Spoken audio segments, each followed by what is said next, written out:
ಏನು ಕೆನಡಾದಲ್ಲಿ ಬರ್ಬರವಾಗಿ ಹತ್ಯೆಗೀಡಾಗಿರುವ ಕನ್ನಡಿಗ ಚಂದನ್ ಕುಮಾರ್ ಅವರ ಸ್ವಗ್ರಾಮ ನೆಲಮಂಗಲ ತಾಲೂಕಿನ ತ್ಯಾಮಗೊಂಡ್ಲು ಗ್ರಾಮದ ಅವರ ಸ್ವಗ್ರಾಮವಾದ ನಿವಾಸದಲ್ಲಿ ನಾವಿದ್ದೀವಿ.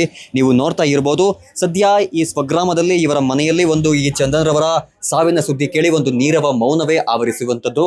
ಏನೊಂದು ಈ ಚಂದನ್ ಕುಮಾರ್ ರವರ ಸಾವಿನ ಸುದ್ದಿ ಕೇಳ್ತಾ ಇದ್ದಂತೆ ಪೋಷಕರ ಆಕ್ರಂದನ ಸದ್ಯ ಮುಗಿಲು ಮುಟ್ಟಿದೆ. ತನ್ನ ಮಗನ ಮೃತದೇಹವನ್ನ ನೋಡೋದಿಕ್ಕೆ ತುದಿಗಾಲಲ್ಲಿ ನಿಂತಿದ್ದಾರೆ. ಯಾವಾಗಪ್ಪ ಮೃತದೇಹ ಮನೆಗೆ ಬರುತ್ತೆ, ಸರ್ಕಾರ ಯಾವ ರೀತಿ ಸ್ಪಂದಿಸುತ್ತೆ ಅಂತ ಬಹು ನಿರೀಕ್ಷೆಯಲ್ಲಿ ಕುಟುಂಬಸ್ಥರು ಇರುವಂತದ್ದು. ಸದ್ಯ ಈಗ ನಾನು ಈ ಮೃತ ಚಂದನ್ ಕುಮಾರ್ ಅವರ ತಾಯಿಯನ್ನ ಮಾತಾಡ್ತಾ ಹೋಗ್ತೀನಿ. ಹೇಗೆ, ಏನು, ಎತ್ತ, ಹೇಗಿದ್ರು ಇವೆಲ್ಲವನ್ನ ತಿಳ್ಕೊಂತ ಹೋಗೋಣ. ಅಮ್ಮ ಹೇಳಿ, ಚಂದನ್ ಕುಮಾರ್ ಅವರು ಮನೇಲಿ ತುಂಬಾ ಒಡನಾಟ ಹೊಂದಿದ್ರು, ಊರಲ್ಲೆಲ್ಲ ಒಳ್ಳೆ ಹೆಸರು ಮಾಡಿದ್ರು, ಒಳ್ಳೆ ವ್ಯಕ್ತಿ ಆಗಿದ್ರು, ಶಾಲೆ ಕಾಲೇಜಲ್ಲೆಲ್ಲ ಒಳ್ಳೆ ಅಂಕಗಳನ್ನ ಗಳಿಸ್ತಾ ಇದ್ರು.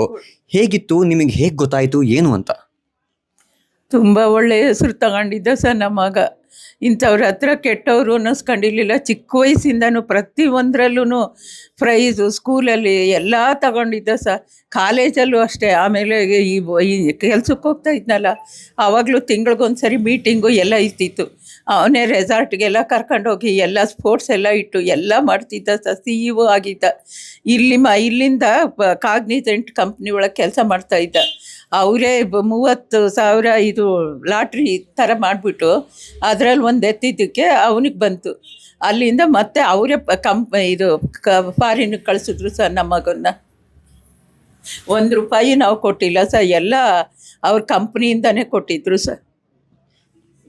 ಇದು ಏನು ಮೃತ ಚಂದನ್ ಕುಮಾರ್ ಅವರ ತಾಯಿಯವರ ಮಾತಾಗಿತ್ತು. ಈಗ ನಮ್ಮ ಜೊತೆ ಈ ಮೃತ ಚಂದನ್ ಕುಮಾರ್ ಅವರ ತಂದೆಯವರಿದ್ದಾರೆ, ಅವರನ್ನ ಮಾತಾಡ್ತಾ ಹೋಗೋಣ. ಸರ್, ಈಗ ಸರ್ಕಾರ ಯಾವ ಮಟ್ಟಿಗೆ ಸ್ಪಂದಿಸ್ತಾ ಇದೆ? ಈಗ ಅಲ್ಲಿ ನಡೀತಿರುವಂತಹ ವಿಷಯಗಳು ನಿಮಗೆ ಹೇಗೆ ಮುಟ್ತಾ ಇದೆ? ಸದ್ಯದ ಮಟ್ಟಿಗಿನ ಏನೊಂದು ನಿಮಗೆ ತಲುಪಿದೆ ಈ ನಿಮ್ಮ ಮಗನವರ ದಾರುಣ ಸಾವಿನ ಬಗ್ಗೆ?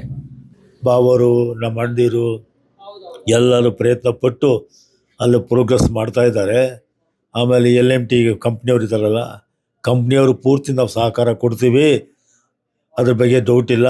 ಆದರೆ ನಿಮ್ಮ ಕಡೆಯವರು ನಮಗೆ ಒಬ್ಬರು ಸದಾ ನಮ್ಮ ಜೊತೆಲಿ ಇರಬೇಕು ಅಂತ ಹೇಳಿದ್ರು. ಸರ್, ಈಗ ಇಲ್ಲಿಂದ ಕೆನಡಾಗೆ ಈ ಒಂದು ಉದ್ಯೋಗನ ಹಸ್ತ ಇಡೀ ಮನೆಗೆ ಆಸರೆಯಾಗಿದ್ದಂತಹ ಮಗ ಅಲ್ಲೋಗಿ ಕೆಲಸ ಮಾಡ್ತಿರ್ತಾರೆ. ದಿಢೀರಂತ ಯಾವುದೋ ಒಂದು ಗುಂಡಿನ ದಾಳಿಗೆ, ಅದು ಸಣ್ಣ ಪುಟ್ಟ ಸಾವಲ್ಲ, ಈ ಒಂದು ಶೂಟೌಟ್ ಅಟ್ಯಾಕ್ ಆಗುತ್ತೆ. ಈ ಅಟ್ಯಾಕಲ್ಲಿ ಒಬ್ಬ ಕನ್ನಡಿಗ ದಾರುಣವಾಗಿ ಸಾವನ್ನಪ್ಪಿದ್ದಾನೆ ಅಂದರೆ ಒಂದು ಶಾಕಿಂಗ್ ವಿಚಾರನೆ.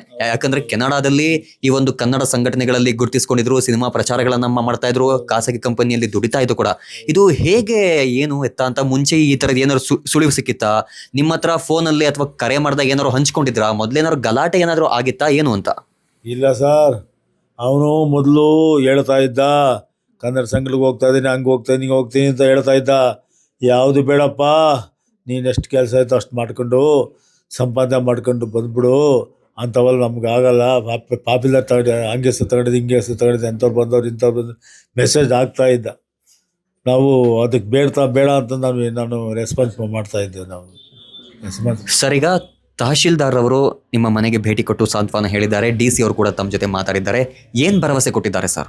ಸರ್, ನಿಮ್ಗೆ ಏನು ಬೇಕೋ ನಾವು ಹೆಲ್ಪ್ ಮಾಡ್ತೀವಿ ಅಂತ ಹೇಳಿದ್ರು ಸರ್. ನಮ್ಮ ಹುಡುಗನ ಪಾರ್ಥಿವ ಶರೀರ ತಂದು ನಮ್ಮ ಸ್ವಗೃಹಕ್ಕೆ ತಲುಪಿಸಿ ನಮಗೆ ಅಷ್ಟು ಅನುಕೂಲ ಮಾಡಿ ಅಂತಂದು, ನಿಮ್ಗೆ ಏನು ಬೇಕೋ ಅದನ್ನೆಲ್ಲ ಸೌಕರ್ಯ ಮಾಡಿಕೊಡ್ತೀನಪ್ಪ ಅಂತ ಸೋಮಣ್ಣವರು ಹೇಳಿದ್ರು, ನಮ್ಮ ತಹಸೀಲ್ದಾರು ಹೇಳಿದ್ರು, ಆಮೇಲೆ ಇವರು ಹೇಳಿದ್ರು, ಮುಖ್ಯ ಕಾರ್ಯನಿರ್ವಹಣೆ ಹೇಳಿದ್ರು.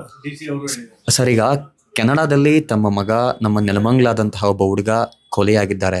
ನಿಮ್ಗೇನಾದ್ರು ಡೌಟ್, ಅನುಮಾನ ಇದೆಯಾ? ಇಂಥ ವಿಚಾರಕ್ಕೆ ಏನಾದ್ರು ಆಗಿರ್ಬೋದು ಅಂತ ಏನಾದ್ರು ಅನುಮಾನ ಏನಾದ್ರು? ಇಲ್ಲ, ಅನುಮಾನನೇ ಇಲ್ಲ ನಮಗೆ. ಅವ್ರ ಬಗ್ಗೆ ಅನುಮಾನನೇ ಇಲ್ಲ.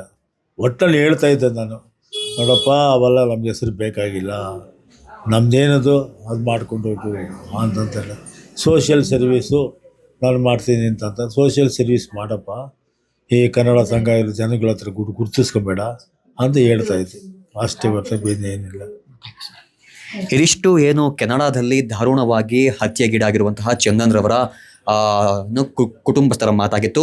ಸದ್ಯ ಮನೆಗೆ ಒಬ್ಬನೇ ಮಗನಾಗಿ ಇಡೀ ಕುಟುಂಬಕ್ಕೆ ಆಸರೆಯಾಗಿದ್ದ ಚಂದನ್ ಇದೀಗ ದೂರದ ಕೆನಡಾದಲ್ಲಿ ಭೀಕರವಾಗಿ ಹತ್ಯೆಯಾಗಿದ್ದು, ಕುಟುಂಬ ಮಾತ್ರವಲ್ಲದೆ ಇಡೀ ನೆಲಮಂಗಲ ತಾಲೂಕೆ ಬೆಚ್ಚಿ ಬೀಳುವಂತಹ ಪ್ರಸಂಗ ನಡೆದಿರುವಂಥದ್ದು.